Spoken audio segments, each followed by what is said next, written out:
화장품법 시행규칙 제12조의 2 맞춤형 화장품 판매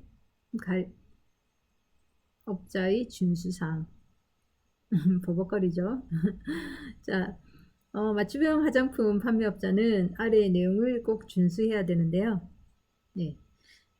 자, 첫 번째, 판매장 시설 기구를 정기적으로 점검하여서 보건위생상 위해가 없도록 관리해야 된다.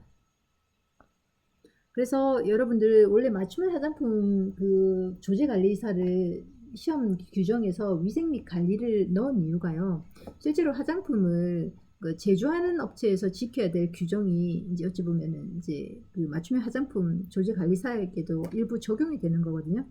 특히 이제 그 혼합하거나 또는 뭐 소분하는 과정에서 이제 완제품 자체가 그 이상이 없던 완제품이 오염되는 경우들이 생길 수 있습니다. 그래서 특히 시설 기구를 정기적으로 점검해서 문제가 없게끔 하는 거 꼭 필요하고요. 자, 그리고 혼합 소분 안전관리 기준을 아래 같이 준수해야 되는데요. 혼합 소분 전에 내용물과 원료에 사용되는 품질 성적서를 꼭 확인해야 됩니다. 그래서 어떤 제품과 어떤 제품이 만났을 때 이상 현상을 일어나거나 할 경우도 있기 때문에 일단은 어떤 예를 들어서 내용물을 멀쩡했는데 원료가 이게 뭔가 문제가 있었다 할 경우에는 또 이 제품을 섞었을 때 문제 발생하겠죠. 그래서 각각의 품질 성적서가 꼭 확인되어야 하고요. 그리고 소분 전에 당연히 손을 소독해야 되겠죠.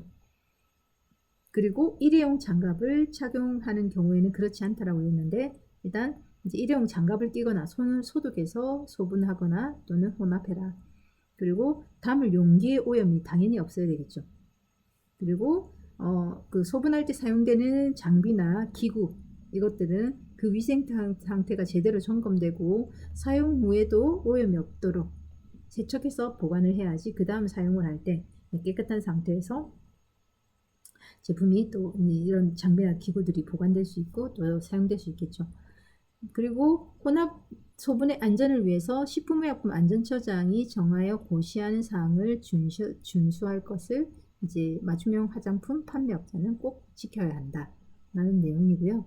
그리고 맞춤형 화장품을 판매를 하는데 그 판매에 대한 내역서에 대해서 작성하고 꼭 보관해라. 혹시나 그 제품이 이상이 생겼을 때 그것을 추적 조사해서 그 화장품이 더 이상 유통되지 않게끔 막는 데 아주 중요한 역할을 하거든요. 자, 그러면은 주로 어떤 내용을 적느냐? 예, 첫 번째 제조번호. 예, 이건 아주 당연한 거겠죠. 우리가 로또 번호, 이런 제조번호, 이런 번호들 꼭 기억하시고요. 제조번호와 그리고 사용기한 또는 개봉 후 사용기한. 그 제품에 대해 그 판매 내역서에 이제 이 제품이 어떤 번호로 해서 제조가 되었고 이 제품은 사용기한이 어떻다 아니면 개봉 후 사용기한은 어떻다라는 부분 그리고 판매 일자 및 판매량에 대해서는 꼭 자료를 가지고 있어야 된다는 겁니다. 판매 내역서에 대해서. 또 화장품 판매 시 다음 아래 각목의 사항을 소비자에게 설명해야 되는데 그 혼합된 소분된 내용물이나 원료에 대해서 내용 및 특성에 대해서 당연히 설명해야 되겠죠. 이 제품은 미백에 효과적입니다. 뭐 이 제품은 뭐에 효과적입니다. 라는 내용들을 설명할 때 당연히 있어야 되고요. 그 다음에 맞춤형 화장품 사용 시의 주의사항에 대해서도 꼭 고객 소비자에게 설명이 되어야 한다. 라는 거 꼭 기억하시고요. 맞춤 화장품 사용과 관련된 부작용 발생 사례에 대해서는 지체 없이 식품의약품안전처장에게 보고해야만이 더 이상의 피해자가 없게끔 미연에 방지할 수 있다는 거 꼭 기억하시고요. 자, 13조에서는 화장품의 생산 실적 등을 보고하게 되어 있는데요. 특히 화장품 책임 판매업자는 지난해의 생산 실적 또는 수입 실적을 매년 2월 말에 그전에 한번 언급드렸죠? 2월 말에 식품의약품안전처장이 정하는 고시하는 바에 따라서 지금은 대한화장품협회에서 관리하고 있습니다. 대한화장품협회 이쪽에 이제 서류를 매년 제출하게끔 되어 있습니다. 그러면 이 협회에서는 다시 어떻게 한다? 식품의약품안전처장에게 이렇게 제품들이 수입되었고 생산되었어요 라고 해서 신고가 진행된다는 겁니다. 또한 화장품 책임 판매업자는 화장품의 제조 과정에서 사용된 원료 목록을 화장품의 유통 판매 전까지 보고해야 되는데, 보관 목록이 변경된 경우에도 똑같이 이거는 꼭 보고해줘라. 그리고 1, 2항에도 불구하고 표준 통관 예정 보고를 하고 수입하는 화장품 판매업자는, 화장품 책임 판매업자는 수입 실적 및 원료의 목록을 보고하지 아니할 수 있다라고 얘기합니다. 왜냐하면은 전자무역 문서에서 이미 통관 예정 보고를 통해서 이거에 대해서 수입이 됐다라는 부분들이 확인되기 때문에 이 서류는 생략할 수 있다라는 거 기억하시면 되겠습니다.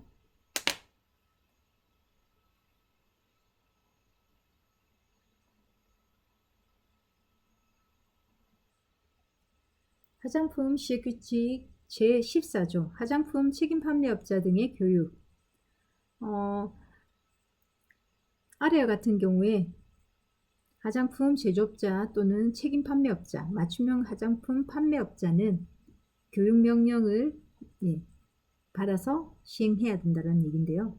첫 번째, 법 제15조의 위반에 따라서 영업자들은, 제15조는 영업의 금지 처분을 받은 영업자를 얘기하고요.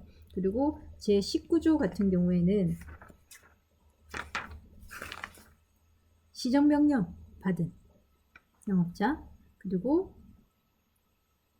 제11조 1항 화장품의 가격 표시에 준수사항에 위반한 거, 그리고 기재 제12조는 기재 표시상의 주의사항에 대해서 위반한 경우, 이런 경우에는 화장품 책임 판매업자 또는 제12장 2의 준수사항을 위반한 맞춤형 화장품 판매업자, 이런 업자들은 뭘 해라?